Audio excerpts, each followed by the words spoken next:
எங்கள் அறிவை வளர்க்கும் ஆசானுக்கும் என்னுடன் பயிலும் மாணவ செல்வங்களுக்கும் என் முதல் கண் வணக்கம். நான் சொல்ல போகும் கதை பெயர் ஒரு மாயாஜாலமான இடத்திற்கு வருகை. சரியா சொல்லணும்னா 9 வருஷத்துக்கு முன்னாடி நான் ஒரு இடத்திற்கு போனேன். சரின்னா அது இடமே கிடையாது, ஒரு உலகம்னே சொல்லலாம். அங்க ரொம்ப அமைதியா இருந்துச்சு.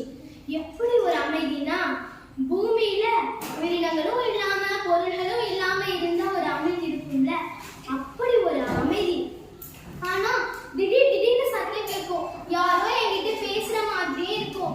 நான் கூட கடவுள் தான் என்கிட்ட பேசுறாரோன்னு நினைச்சேன்.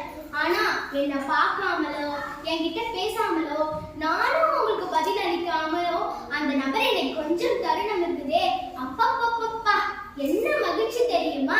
எனக்கு பசிக்கும் போதெல்லாம் எனக்கு பிடிச்ச உணவுகளா தருவாங்க. பிரியாணி, தக்காளி சாதம், சாம்பார் சாதம், எனக்கு எல்லாமே அந்த உணவு எல்லாமே எனக்கு பிடிச்சிருக்கு. அங்க நான் ரொம்ப பாதுகாப்பா இருந்தேன். ஜேம்பா. ஆனா அந்த மாயாஜாலமான இடத்துல ஒரு நிபந்தனை இருந்துச்சு. அது என்ன நிபந்தனை தெரியுமா? அங்க மூச்சு விடக்கூடாது, ஏன் கண்களை கூட திறக்க கூடாது. என்ன அங்க ரொம்ப அப்படியே உட்கார்ந்துட்டு இருக்கணும். பயப்படாதீங்க, நம்மள சுத்தி தண்ணி இருக்கும், நம்ம அந்த தண்ணியே மிதக்கலாம். ஆனா எனக்கு இப்போ வரைக்கும் நீச்சல் தெரியாதே.